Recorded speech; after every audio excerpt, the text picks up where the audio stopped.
फांसी दी गई थी। मिहॉक ने कहा कि यह एक बहुत ही विशेष क्षण था जिसने जहाज पर मौजूद सभी लोगों को भी आकर सुनने के लिए आकर्षित किया। उस दिन मरीन ने लोगेटाउन में समुद्री लुटेरों के राजा रवि को सरेआम फांसी दे दी और मेरे गुरु कोशिरो और मैं वहां मौजूद थे, इस पूरी घटना के गवाह। मिहॉक ने कहा, बाद में मुझे लगा कि महान समुद्री लुटेरों का युग आने वाला है और यह हमारे लिए सबसे शानदार दौर होगा। मैंने कोशिरो के सामने प्रस्ताव रखा कि हम दोनों मिलकर समुद्री लुटेरे बन जाएं, लेकिन वह इससे सहमत नहीं था। उसका मानना था कि एक अराजक युग आ रहा है और उसका मानना था कि अगर हम समुद्री लुटेरों के खिलाफ सक्रिय रूप से नहीं लड़ेंगे तो भी हम उत्पीड़न में योगदान ही देंगे। उस समय हम एक दूसरे को मना नहीं पाए, इसलिए हम अलग हो गए। हम दोनों समुद्र में निकल गए और मैं धीरे धीरे इस विशाल समुद्र में मशहूर हो गया, लेकिन कोशिरो बिना किसी निशान के गायब हो गया। मिहॉक ने आह भरी और कोशिरो के बारे में मुझे बाद में जो एकमात्र खबर पता चली वह थी उसका मुझे भेजा गया एक पत्र। उस पत्र में उसने मुझे बताया था कि उसने शादी कर ली है और उसके बाद मुझे उससे कोई खबर नहीं मिली। अगर तुमसे यह मुलाकात न होती तो मैं तुम्हारी तलवारबाजी से इसकी पुष्टि करने की हिम्मत नहीं कर पाता जिसने मुझे उसकी याद दिला दी। अब वह अकेला है। ईशान ने बीच में ही टोकते हुए मिहॉक्स की नजर पकड़ी और कोशिरो की वर्तमान स्थिति के बारे में बताया। उसकी पत्नी उसकी छोटी बेटी को जन्म देने के कुछ समय बाद ही चल बसी थी। अब वह एक डोजो चलाता है और बच्चों को तलवारबाजी सिखाता है। क्या ऐसा है? मिहॉक मुस्कुराया और बोला, मुझे लगता है यही जिंदगी उसने अपने लिए चुनी है।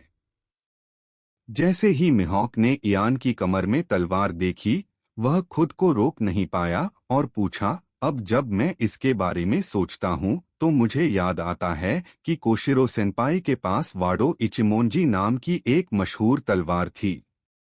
उसे यह अपने नौकायन के शुरुआती दिनों में मिली थी। उसने यह तुम्हें क्यों दी?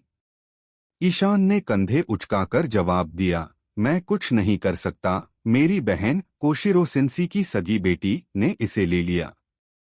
उसका बड़ा भाई होने के नाते मैं उससे इस मामले में कैसे मुकाबला कर सकता हूँ? मिहॉक ने आश्चर्य से भौहें चढ़ाई। ओह, लड़कियां भी तलवारबाजी सीख सकती हैं? उसने आश्चर्य से पूछा, क्या कोशिरो सेंसेई हमेशा से यह नहीं मानते थे कि महिलाओं के लिए तलवारबाजी में महारत हासिल करना मुश्किल है? जैसी कि उम्मीद थी, मिहॉक वास्तव में कोशिरो सेंसेई का शिष्य था, क्योंकि वह ऐसे मामलों के बारे में जानता था। ईशान ने अधिक गहराई में जाए बिना संक्षिप्त व्याख्या दी, लेकिन यह मिहॉक के लिए यह समझने के लिए पर्याप्त था कि कोशिरो सेंसेई के 3 निजी शिष्य थे। एक पल याद करने के बाद मिहॉक ने अपनी टोपी पहनी, खड़ा हुआ और बोला, अच्छा, मुझे जाना चाहिए। अब जब मुझे पता चल गया है कि कोशिरो सेंसेई ठीक हैं, तो मैं निश्चिंत हो सकता हूँ। जहाँ तक तुम्हारी बात है, ईशान, तुम्हारी तलवारबाजी ने पहले ही एक अनोखा रास्ता बना लिया है। अब बस तुम्हें अपना स्तर समझना बाकी है। यह तुम्हें खुद ही करना होगा, मैं तुम्हें अब और नहीं सिखा सकता। ईशान ने बिना किसी अफसोस के सिर हिलाया। हालांकि दुनिया के सबसे महान तलवारबाज मिहॉक वहां मौजूद थे, उनसे न सीखना शर्म की बात होती, लेकिन जैसा कि मिहॉक ने कहा था, इस समय वह ईशान को ज्यादा कुछ नहीं सिखा सकते थे। जैसे ही मिहॉक जाने के लिए तैयार हुआ, उसने आरव पर एक आखिरी नजर डाली, मानो उसे कुछ और कहना हो। मिहॉक बिना एक शब्द भी अलविदा कहे चला गया। लेकिन ईशान को कोई आश्चर्य नहीं हुआ, क्योंकि मिहॉक 7 सरदारों के बीच भी कम बोलने वाला और एकांत प्रिय व्यक्ति माना जाता था।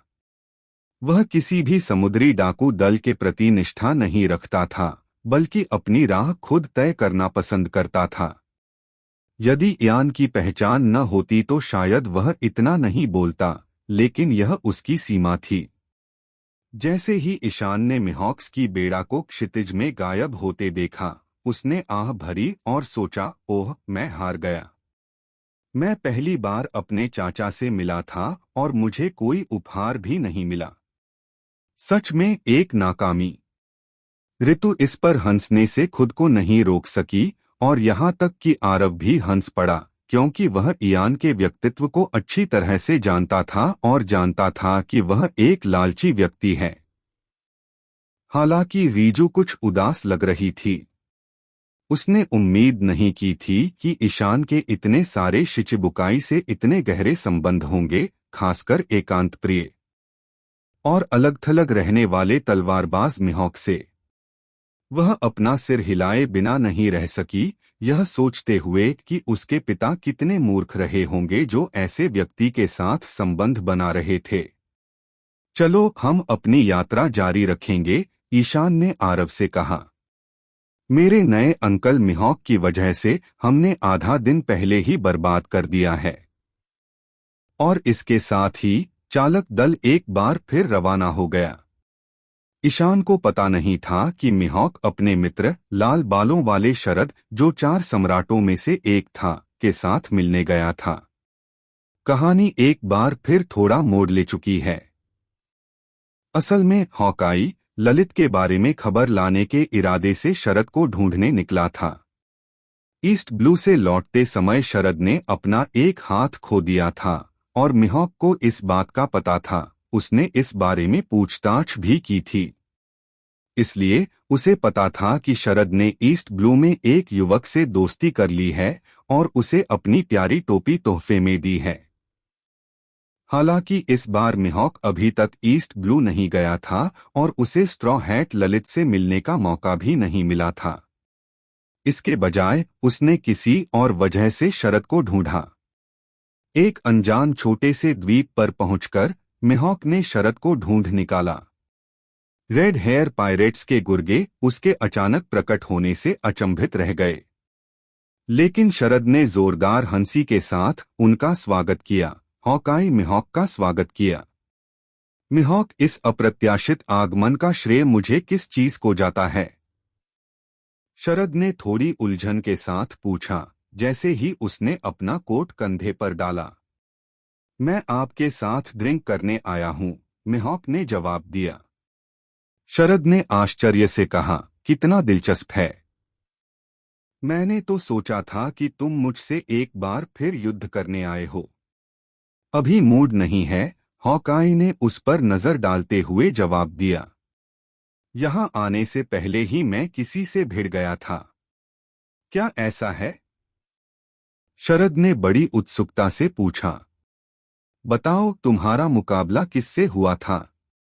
मुझे लगता है तुम जीत गए। शरद हॉकाई के सामने बैठा था और उनके बीच तनाव साफ दिखाई दे रहा था जब वे अपनी ड्रिंक्स की चुस्कियां ले रहे थे। हालांकि हॉकाई ने अपनी पिछली लड़ाई का जिक्र नहीं किया, बल्कि चुप्पी तोड़ने से पहले अपने गिलास से एक गहरी घूंट ली। शरद, क्या तुम्हें पता है, मेरी मुलाकात एक प्रशिक्षु से हुई। वह कोशिरो सेनपाई का प्रशिक्षु है और उसका दत्तक पुत्र भी। शरद आश्चर्यचकित रह गया। उसके चेहरे पर आश्चर्य स्पष्ट था जब उसने पूछा, मुझे यह मत बताओ, तुमने अपने प्रशिक्षु के साथ झगड़ा किया? ऐसी स्थिति के बारे में सोचते ही शरद उछल पड़ा। उसकी आवाज चिंता से भरी हुई थी और वह बोला, अरे क्या तूने गलती से अपने शिष्य को मार डाला और फिर अपराध बोध के कारण मुझसे सांत्वना लेने यहाँ आया है? अपनी बकवास बंद करो। हॉकाई, जो अपने शांत स्वभाव के लिए जाना जाता है, हताशा में गालियां देने से खुद को नहीं रोक पाया। उसकी निगाहें शरद को झिड़कते हुए उसे घूर रही थीं। अगर मैंने उसे मार दिया तो मुझे कैसे पता चलेगा कि वह मेरा प्रशिक्षु था? क्या तुम बोलने से पहले सोच नहीं सकते? अपने उथल पुथल भरे अतीत के बावजूद हॉकाई को शरद की संगति में सुकून मिला, जो उनके रिश्ते की जटिलताओं को समझता था।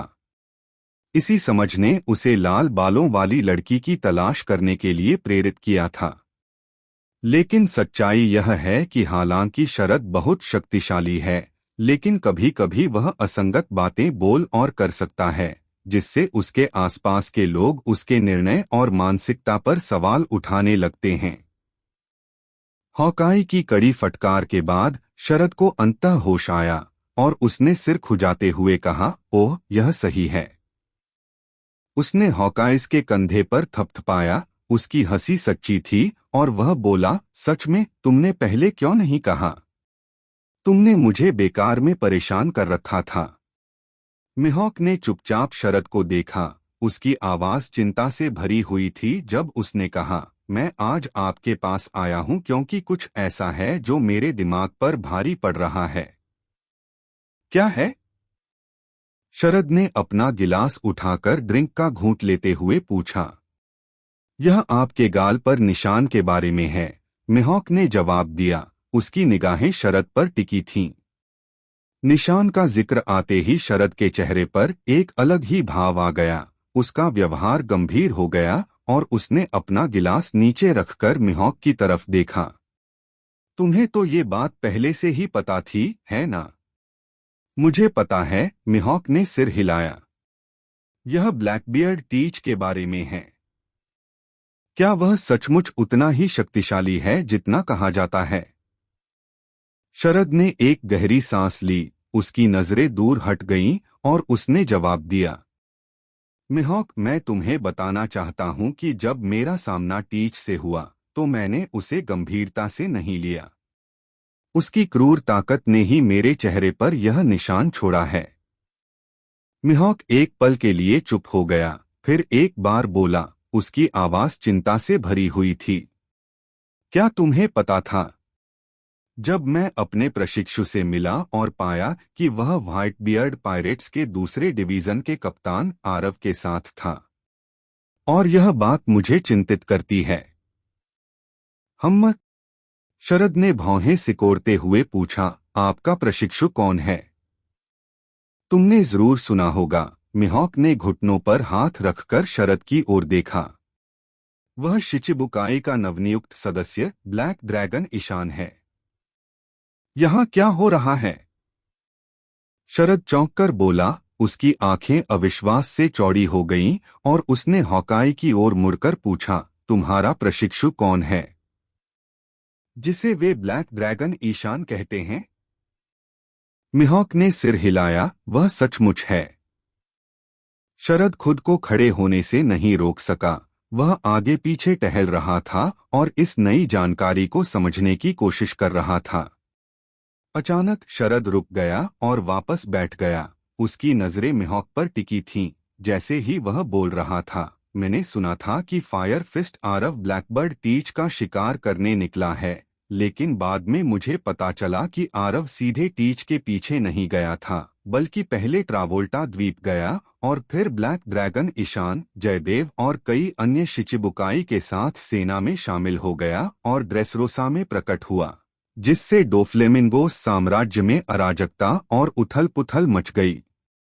इस घटना के कारण मुझे लगा कि यह गलत खबर है कि आरव टीच का पीछा कर रहा था, लेकिन अब इसे देखते हुए मुझे डर है कि आरव ने अपने दुश्मनों से निपटने के लिए ब्लैक ड्रैगन ईशान के साथ मिलकर काम किया है। मिहॉक ने गंभीरता से सिर हिलाया, यह बहुत संभव है। मैंने देखा है कि आरव और ईशान के बीच गहरा रिश्ता है। शरद ने अविश्वास में सिर हिलाया। मैंने सुना था कि व्हाइट बियर्ड ने कभी ईशान को गोद लेने के बारे में सोचा था, लेकिन टीच वाली घटना के बाद उसे बाहर निकाल दिया गया था। अब यह सोचना मुश्किल है कि वे दोनों एक साथ आएंगे या नहीं। इयान द्वारा टीच की हत्या ने मुझे काफी उलझन में डाल दिया है, मिहॉक ने सोचते हुए अपनी ठुड्डी खुजलाते हुए कहा। अगर दोनों में कोई दुश्मनी है तो मैं समझ सकता हूं, लेकिन अगर ऐसा है तो टीच और इयान की शक्तियां बराबर होनी चाहिए। शरद ने असहमति में सिर हिलाया। नहीं, बात ऐसी नहीं है। इयान का टीच पर हमला एक गुप्त हमला होना चाहिए था, फिर भी वह उसे मार नहीं पाया। तो आप कह रहे हैं कि आरव और ईशान मिलकर भी टीच को नहीं हरा सकते? मिहॉक ने पूछा, उसकी जिज्ञासा बढ़ती जा रही थी। यही वजह थी कि मिहॉक ने शरद को ढूंढा था। उसने शरद को पहले भी टीच के बारे में बात करते सुना था और इयान का जहाज छोड़ते हुए उसे लगा कि कुछ गड़बड़ है।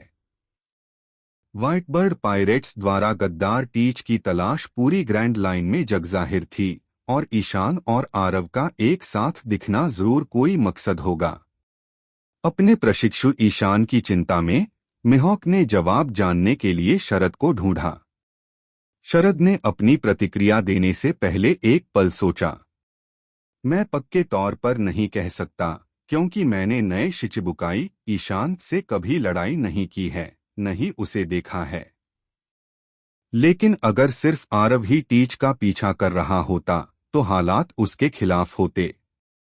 अगर ईशान भी इस लड़ाई में शामिल हो जाता तो कोई भी अंदाजा लगा सकता है। तुम मुझसे ज्यादा चिंतित लग रहे हो? मिहॉक खुद को रोक नहीं सका। हाँ? शरद ने गंभीरता से सिर हिलाया। मिहॉक, व्हाइटबर्ड पायरेट्स की वर्तमान स्थिति के बारे में आप क्या सोचते हैं? मिहॉक ने अपना फैसला सुनाने से पहले एक पल सोचा। बेशक स्थिति नाजुक थी। शरद ने सहमति में सिर हिलाया। सचमुच स्थिति नाजुक है। व्हाइटबियर्ड की सेहत तेजी से गिर रही है और हो सकता है कि उसे जल्द ही इसकी चपेट में आ जाए। लेकिन क्या आपको सच में यकीन है कि मरीन उसे चुपचाप जाने देंगे? नहीं, यह नामुमकिन है। शरद ने हॉक आइज के जवाब का इंतजार किए बिना कहा। व्हाइटबियर्ड एकलव्य न्यूगेट समुद्री डाकू राजा रवि के ही युग का एक व्यक्ति है। रवि भले ही चला गया हो, लेकिन जब तक व्हाइटबियर्ड जीवित है वह उस युग का प्रतीक बना रहेगा, सभी समुद्री लुटेरों के लिए एक आदर्श। अगर मरीन और विश्व सरकार समुद्री लुटेरों के युग का अंत करना चाहते हैं तो उन्हें व्हाइटबियर्ड पर हमला करना होगा। उसे पूरी तरह से नष्ट करके ही वे समुद्री लुटेरों के विश्वास और इच्छा शक्ति को चकनाचूर कर सकते हैं। शरद ने निष्कर्ष निकाला, वे व्हाइटबियर्ड को बुढ़ापे में यूं ही नहीं मरने दे सकते। मुझे लगता है कि वे जल्द ही हमला करने का कोई मौका ढूंढ लेंगे। व्हाइटबियर्ड भले ही बूढ़ा हो, लेकिन वह अब भी सबसे ताकतवर इंसान है। उसे गिराना रवि को एक बार फिर गिराने जैसा है। और इस नाजुक समय में टीच जैसी शख्सियत के उभरने से मुझे हमेशा एक अशुभ एहसास होता है। शरद ने आह भरी, अगर आग उगलने वाला आरव टीच के हाथ लग गया तो मरीन्स को जो मौका चाहिए वो मिल सकता है। उस समय पूरी ग्रैंड लाइन और नई दुनिया अराजकता में होगी और 4 सम्राटों और मरीन्स के बीच संतुलन पूरी तरह से टूट जाएगा। शरद ने आखिरकार कहा, ईशान की बात करें तो वो तो बहुत ही परिवर्तनशील है। शायद मुझे उससे बात करनी चाहिए। लगभग आधे महीने बाद मिहॉक की मुलाकात लाल बालों वाले शरद से हुई। अब थोड़ा पीछे चलते हैं, उस समय पर जब वह इयान के जहाज से रवाना हुआ था। इस समय ग्रांड लाइन के समुद्र पर एक बड़ा जहाज चल रहा था। इस जहाज पर 5 लोग सवार थे जो मरीन गश्ती जहाज से भाग निकले थे। यह ब्लैकबियर्ड पायरेट्स था। कुछ दिनों की यात्रा के बाद ब्लैकबर्ड पायरेट्स जहाज एक ठंडे और तूफानी समुद्री क्षेत्र में प्रवेश कर गया। आसमान से बर्फ के टुकड़े गिरने लगे और उत्तरी हवा बहुत ठंडी चल रही थी। कैप्टन टीच, आगे एक द्वीप है। बर्गेस ने जहाज चला रहे टीच को चिल्लाकर पूछा, क्या हम डॉक पर उतरें? कोई जरूरत नहीं, क्या यह बेहतर नहीं होगा कि हम जल्दी ही अलाबास्ता चले जाएं? टीच ने कहा। लेकिन हमारे यहाँ पानी कम हो रहा है, लैफिट ने किनारे से कहा। टीच ने एक क्षण सोचा और उसके पास बर्गेस को द्वीप पर उतरने के लिए तैयार होने देने के अलावा कोई विकल्प नहीं था।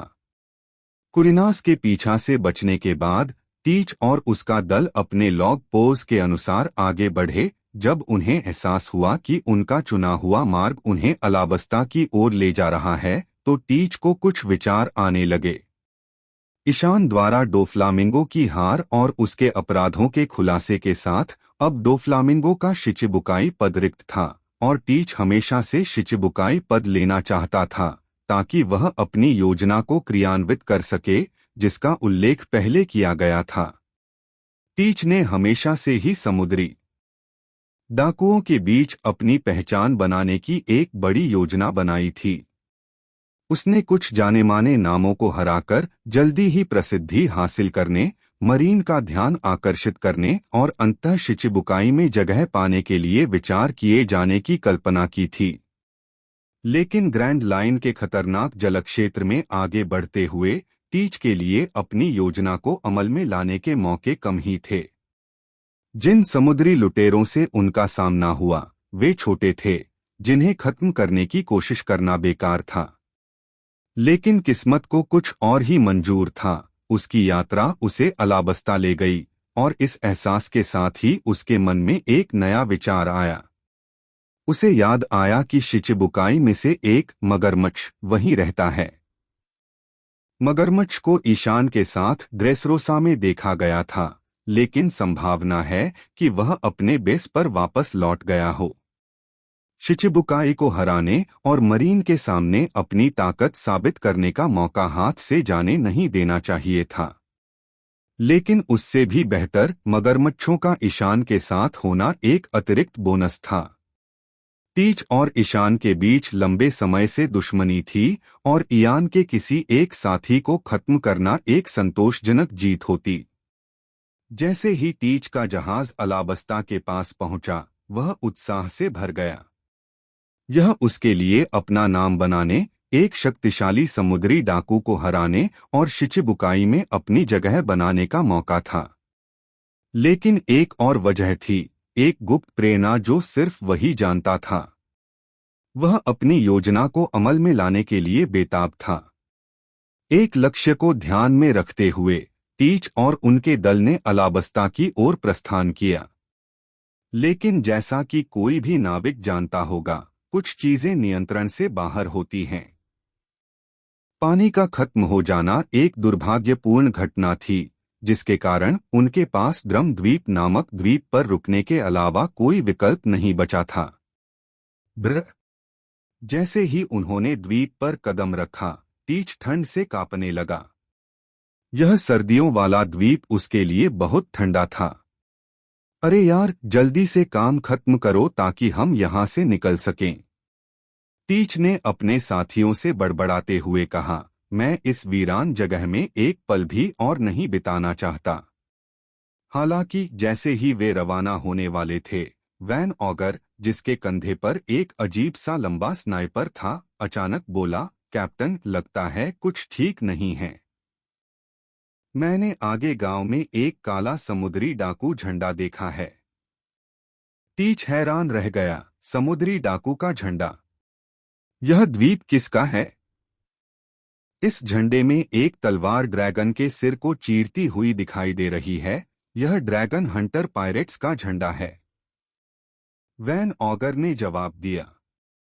यह सुनकर टीच को भय का एहसास हुआ। ऐसा क्यों था कि वह जहां भी जाता था, उसे हमेशा हंटर समुद्री डाकू दल का सामना करना पड़ता था। लेकिन साथ ही उसे यह भी एहसास हुआ कि कुछ गड़बड़ है। उसे लग रहा था कि इस द्वीप पर हंटर पायरेट क्रू का झंडा देखना किसी अशुभ घटना का पूर्वाभास करा रहा है। वास्तव में इस समय टीच को इस बात का पता नहीं था कि आरव और ईशान पहले ही उसे ढूंढने के लिए यात्रा पर निकल चुके थे। व्हाइटबियर्ड पायरेट्स से बच निकलने के बाद टीच को डर था कि व्हाइटबियर्ड उसके पीछे आदमी भेज देगा। आखिरकार उसने अपने साथियों को मारकर भाग लिया था, एक ऐसा अपराध जिसकी व्हाइटबियर्ड पायरेट्स में कड़ी सजा है। यहाँ तक कि जब ईशान ने टीच की हत्या करने की कोशिश की, अगर टीच बच न पाता तो व्हाइटबियर्ड शायद ईशान के खिलाफ कार्रवाई कर देता। वह यह तो जानता था, लेकिन टीच को यह नहीं पता था कि व्हाइटबियर्ड पायरेट्स में कौन उसे ढूंढ रहा था। भागने के बाद उसके पास जानकारी का कोई विश्वसनीय स्रोत नहीं था। उन्होंने केवल यह अनुमान लगाया था कि यह आरव ही हो सकता है, क्योंकि वह द्वितीय श्रेणी का सदस्य था और यह उचित ही था कि श्रेणी कप्तान ही पीछा करने का नेतृत्व करे। हालांकि हाल ही में टीच को डोफ्लेमिंगो के पतन के बारे में एक अखबार का लेख मिला। उसमें आरव और इयान का नाम यूं ही लिया गया था, जिससे उसे यकीन हो गया कि वे अभी भी ड्रेसरोसा में ही हैं। यह उसकी ओर से एक गंभीर गलती थी। उसे इस बात का जरा भी अंदाजा नहीं था कि आरव और ईशान पहले ही ड्रेसरोसा छोड़ चुके थे और अब उसके पीछे पड़े थे। जैसे ही उसकी नज़र हंटर पायरेट्स के झंडे पर पड़ी, टीच को तुरंत लगा कि यह इयान का छिपने का स्थान हो सकता है। उसकी आंखें संदेह से काली हो गईं। अच्छा अच्छा, चलो किनारे पर चलें और देखें। टीच ने 4 सदस्यों की कमान संभाली और इस प्रकार वे पांचों लोग द्वीप पर उतर गए और पहाड़ की तलहटी में बसे गांव में पहुंच गए। हालांकि वे इस बात से अनजान थे कि ड्रम द्वीप साम्राज्य ईशान द्वारा आश्रय नहीं था। यहाँ तक कि ईशान को भी नहीं पता था कि किसी ने इस द्वीप पर अपना झंडा लटका दिया है। ड्रम द्वीप साम्राज्य को ईशान ने तब मुक्त कराया था जब उसने उनके राजा वापोल को मार डाला था और द्वीप के डॉक्टर को मुक्त कर दिया था। इसलिए द्वीप के लोग ईशान के प्रति आभारी थे और जब उन्हें उसके समुद्री डाकू दल के नाम और झंडे के बारे में पता चला तो उन्होंने स्वेच्छा से उसका झंडा लटका दिया। इन द्वीपवासियों की नज़र में ईशान मगरमच्छ की तरह था, देश का एक नायक जो अपने द्वीप पर कभी उतरे महान समुद्री डाकू की स्मृति में अपना झंडा फहरा रहा था। इयान की समुद्री डाकू पहचान के कारण ड्रम द्वीप के लोग समुद्री डाकुओं से नफरत नहीं करते थे, बल्कि उनका स्वागत भी करते थे। इसलिए जब टीच और उनका दल द्वीप पर उतरे तो उनका गर्मजोशी से स्वागत किया गया। लेकिन दुर्भाग्य से टीच एक दयालु व्यक्ति नहीं था, इसलिए ग्रामीणों को दुर्भाग्य का सामना करना पड़ा। कहानी में ईशान का प्रभाव फिर से दिखाई दिया। मूल रूप से ब्लैकबर्ड समुद्री डाकू वास्तव में ड्रम द्वीप पर उतरे थे, लेकिन उस समय वापोल के शासन के कारण यहाँ के बंदरगाहों पर सैनिकों का पहरा था। इसलिए उन सैनिकों ने यह देखकर कि ब्लैकबर्ड और उसका दल समुद्री डाकू थे, उन्होंने उनसे जबरन वसूली की और ब्लैकबर्ड ने गुस्से में देश के अधिकांश हिस्से को नष्ट कर दिया। और ब्लैकबियर्ड की आश्चर्यजनक शक्ति को देखकर वापोल को एहसास हुआ कि वह इस राक्षस का मुकाबला नहीं कर सकता और वह द्वीप से भाग गया। अब वापोल की दुर्भाग्यपूर्ण मृत्यु के बाद ब्लैकबियर्ड और उसका दल बिना किसी परेशानी के जहाज से उतरने में सफल हो गया। आमतौर पर ब्लैकबियर्ड समुद्री डाकू अपनी आपूर्ति फिर से जमा करने के बाद जल्दी से देश छोड़कर अपने अपने रास्ते चले जाएंगे, ऐसी उम्मीद थी। लेकिन किस्मत को कुछ और ही मंजूर था जब उन्होंने पास के एक गांव में ड्रैगन शिकारी समुद्री डाकुओं का झंडा लटका देखा। इस दुनिया में संयोग घटित होते रहते हैं, यहाँ तक कि ईशान भी इस घटना की भविष्यवाणी नहीं कर सकता था। यह देखकर टीच क्रोधित हो गया और उसने अपनी यामी यामी नोमी शक्तियों का इस्तेमाल करके गांव को तबाह कर दिया। हालांकि कई गांव वालों ने भाग जाने की दूरदर्शिता दिखाई, फिर भी नुकसान तो हुआ ही और उनके घर भी छिन गए। लेकिन विनाश यहीं नहीं रुका। असंतुष्ट होकर टीच ने आसपास के कई और गांवों को नष्ट कर दिया। एक पल में ड्रेसरोसा का पूरा साम्राज्य कई घायल लोगों से भर गया। वापोल की मृत्यु के बाद ड्रम द्वीप के नागरिक एक नए नेता डाल्टन को चुनने के लिए एकजुट हुए। डाल्टन एक शैतानी फल का इस्तेमाल करने वाला व्यक्ति था जो बाइसन में बदल सकता था और अब नए राजा के रूप में सिंहासन पर बैठा है। हालांकि वह कभी वापोल के रक्षक दल का कप्तान था, लेकिन उसने अपने पूर्व नेता को धोखा देकर ड्रम द्वीप के लोगों के साथ खड़ा होना चुना। अपने पूर्ववर्ती के विपरीत डाल्टन पहाड़ की चोटी पर स्थित भव्य महल में नहीं, बल्कि पहाड़ की तलहटी में लोगों के बीच रहना पसंद करते थे। लेकिन जब कुख्यात ब्लैकबर्ड समुद्री डाकुओं ने द्वीप पर हमला किया तो डाल्टन ने उनके अत्याचारों का अंत करने के लिए सेना को इकट्ठा किया। दुर्भाग्य से डाल्टन की ताकत शक्तिशाली समुद्री लुटेरों के सामने कुछ भी नहीं थी। वह आसानी से हार गया और हमले के बाद घायल हो गया। पूरा ड्रम द्वीप साम्राज्य ब्लैकबियर्ड समुद्री लुटेरों के अथक उत्पात के आगे असहाय हो गया। जैसे जैसे द्वीप के गांवों का विनाश करीब आ रहा था, ब्लैकबियर्ड टीच की नजर पहाड़ की चोटी पर बने महल पर पड़ी। उसने महल के स्थान के बारे में सुना था और उसे देखने के लिए उत्सुक था। हालांकि टीच द्वीप से अपरिचित होने के कारण पहाड़ की चोटी तक जाने वाली तारों से अनभिज्ञ था। यह एहसास होने पर कि महल तक पहुंचने का एकमात्र रास्ता पैदल ही कठोर बर्फीली परिस्थितियों का सामना करना है, टीच हिचकिचाया। ड्रम द्वीप की ठंडी शीत ऋतु जैसी जलवायु का सामना करना उसके लिए सुखद नहीं था। भयंकर तूफान के बीच पहाड़ पर चढ़ने का विचार उसे बिल्कुल भी पसंद नहीं आया। जब टीच ने अपने और अपने दल द्वारा गांवों में मचाई गई तबाही का जायजा लिया तो उसे संतुष्टि का एहसास हुआ। उसके पास मौजूद चीजों का संग्रह बहुत बड़ा हो गया था और जोरदार हंसी के साथ वह और ब्लैकबियर्ड पायरेट्स द्वीप से रवाना होने से पहले गांवों में खाना पानी की लूटपाट करने निकल पड़े। जैसे ही उनका जहाज रवाना हुआ, घायल डाल्टन ने राहत की सांस ली। उसे पता था कि वह भाग्यशाली था क्योंकि ब्लैकबर्ड समुद्री डाकू उस पहाड़ पर नहीं पहुंचे थे जहां राजा का महल था। अंदर डॉक्टर कुरेहा और चॉपर चालक दल के प्रकोप से बचने में कामयाब रहे थे। इतने सारे लोग घायल हो चुके थे, अब पूरे देश को चिकित्सा सहायता की जरूरत थी और प्रसिद्ध 20 डॉक्टर भी इसका अपवाद नहीं थे। ब्लैकबियर्ड पायरेट्स के हमले में वे भी घायल हुए थे, लेकिन अभी भी उम्मीद बाकी थी क्योंकि केवल डॉक्टर कुरेहा के पास ही उन्हें बचाने का हुनर था। जैसे जैसे रात गहराती गई, कुरेहा चॉपर द्वारा खींची जा रही स्लेज पर सवार होकर पहाड़ से नीचे उतरी। हवा और बर्फ उनके सामने से गुजर रही थी।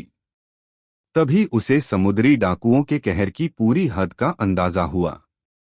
पहाड़ की चोटी बहुत दूर थी, इसलिए जब तक वे पहाड़ से नीचे नहीं उतरे तब तक चॉपर और डॉक्टर कुरेहा को एहसास नहीं हुआ कि क्रूर डाकुओं का एक गिरोह उनके शांत द्वीप पर उतर आया है। क्यों? चॉपर ने उलझन भरी आवाज में पूछा। समुद्री लुटेरों को समुद्र में सबसे रोमांटिक और आजाद इंसान माना जाता है। वे मासूम गांव वालों को क्यों नुकसान पहुंचाएंगे? कुरेहा ने आह भरी। उसकी नजर उस युवा हिरन पर पड़ी। तुम अभी भी इतने भोले हो, चॉपर, उसने उदासी से भरी आवाज में कहा। समुद्री डाकू वो रोमांटिक व्यक्तित्व नहीं होते जो तुम समझते हो। वे निर्दयी होते हैं और अपने लक्ष्य को पाने के लिए किसी भी हद तक जा सकते हैं।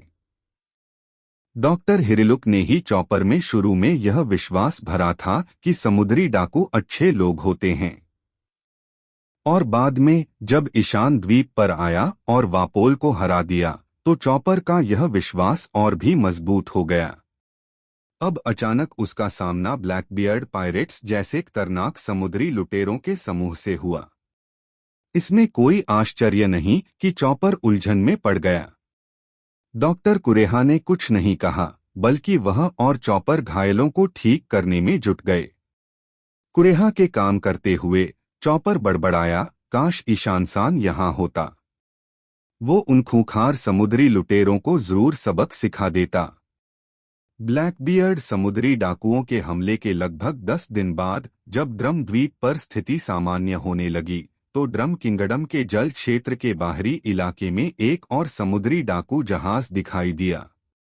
पिछले हमले से अब भी घबराए हुए नागरिक काले झंडे को देखकर तुरंत घबरा गए। उन्हें ब्लैकबर्ड समुद्री डाकुओं के वापस आने का डर सताने लगा। उन्होंने तुरंत डाल्टन को सूचित किया और बंदरगाह पर जहाज को रोकने के लिए मिलिशिया के एक बड़े समूह को तैनात किया। लेकिन जैसे ही जहाज करीब आया, वे यह देखकर हैरान रह गए कि झंडा ब्लैकबियर्ड समुद्री डाकुओं का नहीं बल्कि ड्रैगन हंटर्स का था। हाँ, ईशान और उसका दल अंततः आ गया था। जैसे ही ड्रम द्वीप के लोगों को पता चला कि ये नए लोग कोई और नहीं बल्कि ईशान और उसके दल के लोग थे, उनका उत्साह बढ़ गया और उन्होंने तुरंत अपने हथियार डालकर इन समुद्री डाकुओं का गर्मजोशी से स्वागत किया। पहले तो ईशान और आरव इस स्वागत से अचंभित रह गए, लेकिन जैसे ही उन्होंने द्वीप का जायजा लेना शुरू किया, उन्होंने देखा कि गांवों में अव्यवस्था फैली हुई थी और कई घरों का पुनर्निर्माण अभी भी चल रहा था। तभी उन्हें एहसास हुआ कि कुछ गड़बड़ है और उन्होंने पूछताछ शुरू कर दी। तभी ईशान को एहसास हुआ कि वे बहुत देर से पहुंचे हैं। उसे याद आया कि ऐतिहासिक रूप से ब्लैकबियर्ड पायरेट्स ड्रम द्वीप से होकर गुजरे थे, लेकिन इतने सारे कारकों को देखते हुए वह निश्चित नहीं था कि टीच अब भी इसी रास्ते से गुजरेगा या नहीं। हालांकि आरव को व्हाइट बियर्ड पायरेट्स का संदेश मिल चुका था और वे दोनों ड्रम द्वीप के लिए साथ साथ निकल पड़े थे, लेकिन ईशान को ठीक ठीक पता नहीं था कि ब्लैकबियर्ड पायरेट्स द्वीप पर कब उतरे थे और वे फिर भी अपने निशाने से चूक गए थे। ईशान को इससे भी अधिक चिढ़ इस बात से हुई कि वापोल के बिना भी टीच ने देश को तबाह करने में कामयाबी हासिल कर ली थी, उसके कई गांवों को नष्ट कर दिया था, और यह सब इसलिए क्योंकि वहां उसका अपना समुद्री डाकू झंडा लगा दिया गया था। तभी ईशान को एहसास हुआ कि टीच की उसके प्रति कितनी गहरी दुश्मनी थी। मुझे माफ करना, मैंने तुम सबको बहुत तकलीफ दी है। ईशान ने डाल्टन से माफी मांगी। ब्लैकबियर्ड पायरेट्स ग्रुप इस शिकार का हमारा निशाना है और हमारी वजह से तुम सब इस त्रासदी में फंस गए हो। डाल्टन ने सिर हिलाया। यह तुम्हारी गलती नहीं है। असल में अगर हमने तुम्हारा झंडा इस्तेमाल करने का जल्दबाजी भरा फैसला न लिया होता तो शायद हम ब्लैकबियर्ड पायरेट्स का ध्यान अपनी ओर न खींच पाते। ईशान ने इस समस्या पर अधिक विचार नहीं किया, बल्कि उसने डाल्टन से पूछा, उन्हें गए हुए कितना समय हो गया है? लगभग 10 दिन पहले, डाल्टन ने जवाब दिया था। अगर आप पीछा करने का इरादा रखते हैं तो आपको तेजी से काम करना होगा। ईशान और आरव ने आंखें मिलाईं, दोनों ने चुपचाप स्थिति की गंभीरता को स्वीकार किया। उन्होंने मन ही मन तय कर लिया कि जल्द से जल्द रवाना होंगे। गांव वालों ने उनके सम्मान में जो भव्य भोज तैयार किया था, उसके कारण ईशान और उसका दल तुरंत वहां से नहीं निकल सके और इसके बजाय वहीं रुककर स्वादिष्ट भोजन और पेय का आनंद लेते रहे। और ठीक उसी समय कुरेहा और चॉपर, जिन्हें समाचार मिला था, पहाड़ की चोटी से नीचे उतर आए। जैसे ही चॉपर ने ईशान को देखा, वह तुरंत उसके गले लग गया। हाँ हाँ चॉपर, ईशान ने उसे हवा में ऊपर उठाते हुए कहा। तुम बहुत अच्छे लग रहे हो। ईशान, मुझे तुम्हारी बहुत याद आई। चॉपर ने आंखों में आंसू भरते हुए कहा। ईशान ने अपना सिर हिलाया, लेकिन दुर्भाग्य से मैं यहाँ लंबे समय तक नहीं रह सकता, मुझे जाना होगा। क्या तुम फिर से समुद्र में जा रहे हो? चॉपर ने पूछा। हाँ, मैं एक खतरनाक दुश्मन का पीछा कर रहा हूँ, ईशान ने जवाब दिया। ब्लैकबर्ड पायरेट्स, इसलिए मैं ज्यादा देर नहीं रुक सकता। चॉपर्स का सिर उसके शब्दों से झुक गया तथा उसके चेहरे पर निराशा छा गई। ईशान ने ठहाका लगाया और उस नन्हे हिरन को ढांढस बंधाते हुए कहा, ऐसे मत बनो। जल्द ही तुम्हें अपना दल मिल जाएगा और तुम रवाना हो जाओगे। और जब तुम ऐसा करोगे तो अगर तुम कभी मेरे पास आना चाहोगे तो मेरे समुद्री डाकू दल में तुम्हारा हमेशा स्वागत रहेगा। मेरा दल? चॉपर का सिर उठा हुआ था, उसकी आंखें उत्साह और लालसा से चमक रही थीं।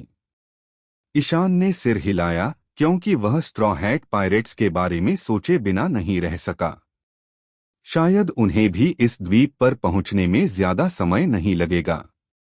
लफी के व्यक्तित्व को देखते हुए वह चॉपर को भी अपने दल में जरूर ले जाएगा।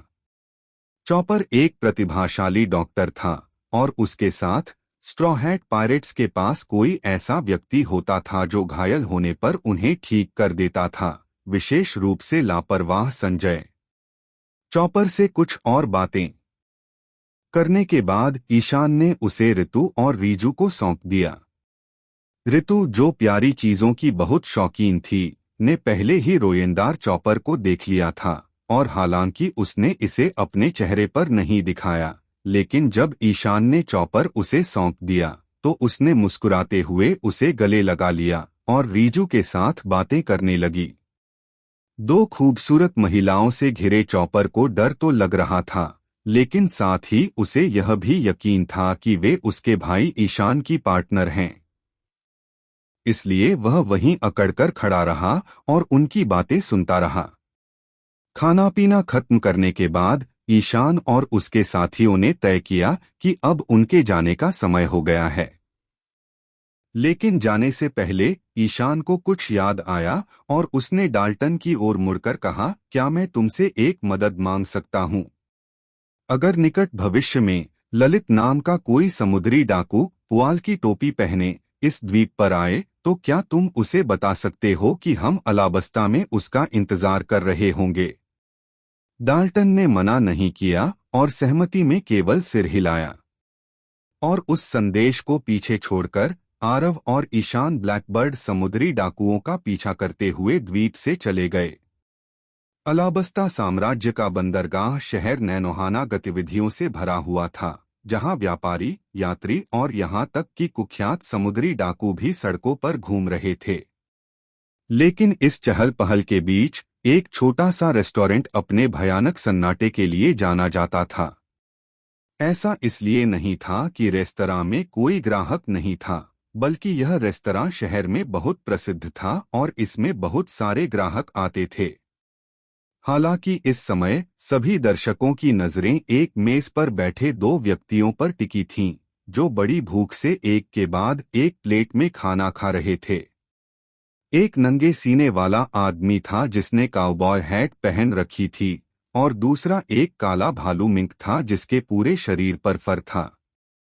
उनके सामने रखी मेज पर खाली प्लेटों का ढेर लगा हुआ था, कुल मिलाकर कम से कम 1 दर्जन ढेर, और हर एक मेज के पीछे खड़े रेस्टोरेंट मालिक से भी ऊंचा। यह अनुमान लगाया गया कि इन दोनों ने मिलकर कम से कम 80 बार भोजन खाया था, जो एक छोटी सेना को खिलाने के लिए पर्याप्त था। क्या वे मानव हैं? रेस्टोरेंट में ग्राहकों ने पहले कभी किसी को इतना खाते नहीं देखा था और ऐसा लग रहा है कि ये दोनों अभी भी होड़ में लगे थे कि कौन ज्यादा खा सकता है। पोर्क चॉप राइस की 5 और सर्विंग। आरव जोर से बोला, उसका कांटा अभी भी हाथ में था, उसके गाल चिपमंक की तरह फूले हुए थे। उसे समझ नहीं आ रहा था कि वह कैसे शब्द बना पा रहा है। डोरोनी ने पीछे न रहते हुए दहाड़ते हुए कहा, मुझे पोर्क चॉप राइस की 10 सर्विंग चाहिए। ओह, ओके। रेस्टोरेंट मालिक और उनके रसोइयों की टीम पसीने से लथपथ वहीं खड़े रह गए, क्योंकि उन्हें एहसास हुआ कि उन्होंने पूरे दिन के लिए जो सामग्री तैयार की थी, जो पूरे रेस्टोरेंट को खिलाने के लिए पर्याप्त थी, उसे ये 2 भूखे जानवर कुछ ही मिनटों में खा जाने वाले थे। ईशान आरव के पास बैठा हुआ ड्रिंक पी रहा था और जब उसने दोनों को अपनी प्लेटें भरते हुए देखा तो उसे दर्द का एहसास हुआ। हे भगवान, इन 2 पेटू लोगों को क्या हो गया है? अकेले इस भोजन पर ही मेरा बहुत सारा पैसा खर्च होने वाला है। उसे समझ नहीं आ रहा था कि आरव को हमेशा ऑलिव कैनेट खाने का इतना शौक क्यों था। बहुत मुमकिन था कि वो हमेशा बहुत ज्यादा खा लेता था और अगर उसके पास पैसे भी होते तो भी वो काफी नहीं होते। ईशान खुद को रोक नहीं सका और बिना कोई कीमत चुकाए भाग जाने की इच्छा करने लगा। उसने महेश की तरफ देखा, जो डोरोनी के बगल में बैठा था। वह आदमी भी खाना खा रहा था, लेकिन बाकियों से अलग वह हर निवाले का स्वाद लेने में समय लगा रहा था। शेफ के हुनर